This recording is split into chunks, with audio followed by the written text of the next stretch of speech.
Vítr dnes pro změnu naberou, ale přijde mi to moc slabé a z východu, tak jdu radši na Staňkovku, kde to na východní vítr jde v gejblu. Při slabém větru taky na Berouně hrozí, že člověk nepřeletí dráty. Na startu fouká ideální vítr, jen trochu zleva, ale ne nějak zvlášť. Obloha je ale bohužel komplet zatažená vysokou, tím pádem chodí jen půlkové, výjimečně jedničkové stoupáky, ale jednou se zvednu až 70 metrů pro prostor. Letím směrem na Karlík. Údolí bych přeletěl, ale na Karlík už nejspíš ne. Stoupáku je dnes poskromnu, takže se moc nedá spolehnout na to, že bych cestou něco potkal.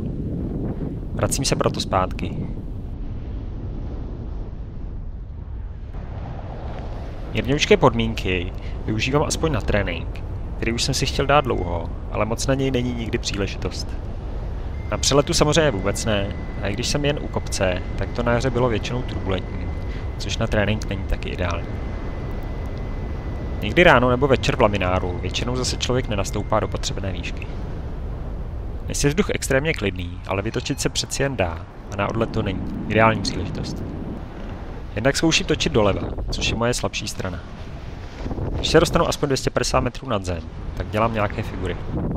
S půlkou speedu, na kterém nejčastěji létám, dělám levý, pravý a čelní klapanec. Při čelním mě trochu překvapí, že se křídlo samo nezotaví a nějakou dobu letí dolů a dozadu. Vyřeším to až pumpnutím brzd.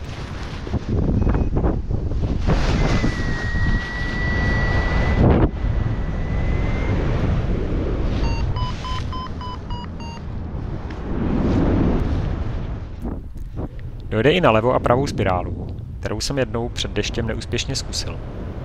Dnes se obě povedly v pohodě.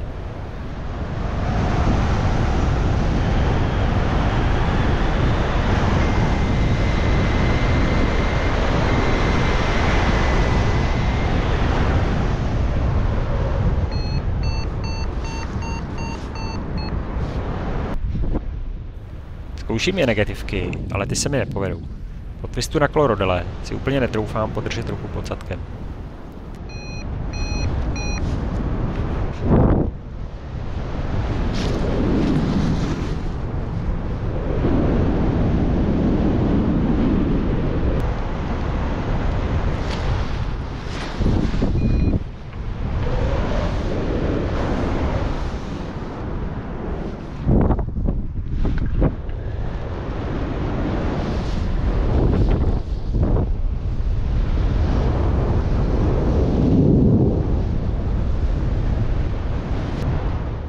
Fouká zleva, takže je lepší držet se v gejblu vlevo.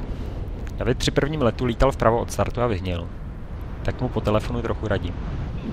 Čau Davide, hele, drž se víc vlevo, ten gejbl je skvěle nafukovaný a vpravo to akorát splachuje, ty se zdržel hrozně vpravo. Pak to zeslábne, já se naletím na svách, ale najednou mě to na něj táhne ještě víc, že mám nakonec nad strom jen pár metrů. Ale vyberu to a zase se vyzvedám.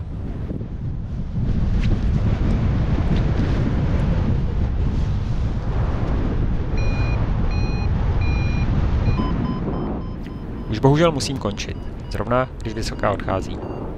Volá mi žena, ať vyzvednu syna ze školy. Říkám, že za 40 minut můžu být ve škole. Jsem tou dobou zhruba v úrovni startu, takže si celkem věřím, že se za 20 minut dokážu vyzvedat, přistát nahoře, zbalit a odjet. Když bych to nezvládl a přistál dole, tak je to tak hodina navíc. Ale sebedůvěra mi vyšla, vyzvedat jsem se dokázal. Haló?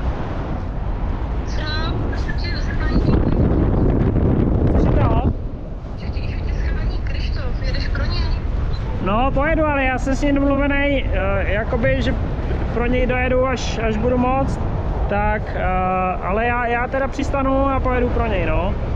Budu tam tak, já nevím, třeba ve 4 bych tam mohl být. Ale telefon měl v batohu, ne? Tak jako snad si ho nevyndal, pro Bůh.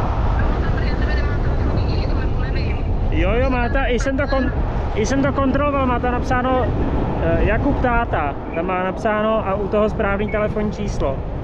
Já jsem to i kontroloval, jestli tam ty čísla má.